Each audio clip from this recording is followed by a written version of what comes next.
Moi, j'avoue que voir des bourgeois qui nous expliquent qu'il faut que nos enfants meurent, bah franchement, ça me donne envie de leur mettre des claques. Le président de la République semble proposer un service militaire volontaire. Oui. Je suis pour. C'est ces enfants qui vont aller faire le service militaire volontaire? Non mais il y a un moment, faut arrêter très vite de se foutre de notre gueule en fait. D'abord, c'est pas grand monde, c'est 3000 jeunes la première année, objectif 10 000 sur 5 ans, je crois. Moi, si on compare au SNU, qui est en train d'être foutu à la benne. Non mais il s'est terminé depuis septembre. Voilà. Le SNU, l'idée, c'était que tout le monde y passe pour apprendre la République, gna gna gna gna gna gna. Là, au moins, ça dit un peu plus les termes, c'est pas censé concerner tous les gamins. Ils voudraient arriver à détecter les jeunes talents qui pourraient être les pilotes de drones de demain s'il y a la guerre. Il s'agit d'essayer de trouver les hackers de demain. Mais on n'est pas sur... j'entends un petit peu, on va tous aller mourir dans les tranchées, on envoie nos gamins.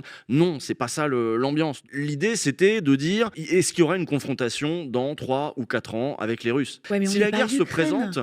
Oui, mais l'Ukraine, quoi, l'Ukraine? Bah on n'a pas... Non mais pardon, mais moi je On suis n'a pas de désolée, frontière tant commune. qu'on n'aura pas vraiment agi diplomatiquement sur la Russie, parce que pour le moment on a gelé les avoirs mais on les a pas confisqués, il y a plein de trucs qu'on peut faire encore et qu'on n'a pas fait On est avant de parler de faire mourir nos enfants. Curtis Irving, ce blogueur américain, Sphère Maga, son fantasme pour l'Europe, c'est de laisser l'Europe dans la main de Poutine. Les États-Unis sont devenus un bête relais de ce que veulent les Russes pour nous, et ce que veulent les Russes pour nous, c'est Orban partout, en gros. Orban Oui, partout, bien ce sûr. qui arrangerait beaucoup les États-Unis, parce que pour les États-Unis, enfin pour les MAGA, l'Europe est le dernier foyer des démocraties libérales. Oui, bien Finalement, ils voient presque les Européens comme ils voient leurs adversaires démocrates. On va vers peut-être une confrontation, y compris militaire, pour la survie de notre modèle démocratique, pas seulement pour la sauvegarde de l'Ukraine et de je sais pas quoi, et que ça, faudrait aussi peut-être, je veux pas faire le Glucksmann de service, Putain, j'avoue, mais je vous jure, réfléchissez à ça, En fait- c'est vraiment tendu. qui va aller faire ça?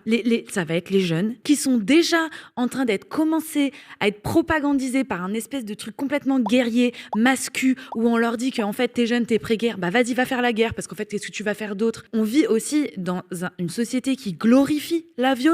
Ça va créer quoi? Ce truc, moi je suis désolée, ça va être une fabrique à hommes violents. Un homme violent, ça fait quoi? C'est violent. Non mais pardon, mais c'est violent avec sa femme, c'est violent avec ses enfants, c'est violent avec soi-même. Moi j'ai grandi dans une culture populaire où la masculinité hégémonique, violente est la norme parce qu'elle est le seul modèle de masculinité disponible pour les jeunes hommes avec lesquels j'ai grandi. En fait, c'est eux qui vont être les victimes de ce truc. Et au même moment où on dit on est en train de couper des ronds au service civique, alors que le service civique, ça accompagne des jeunes, il y a un accompagnement social. Et non, par contre, on va aller mettre des ronds pour qu'ils apprennent à servir de FAMAS. C'est ça le projet, en fait.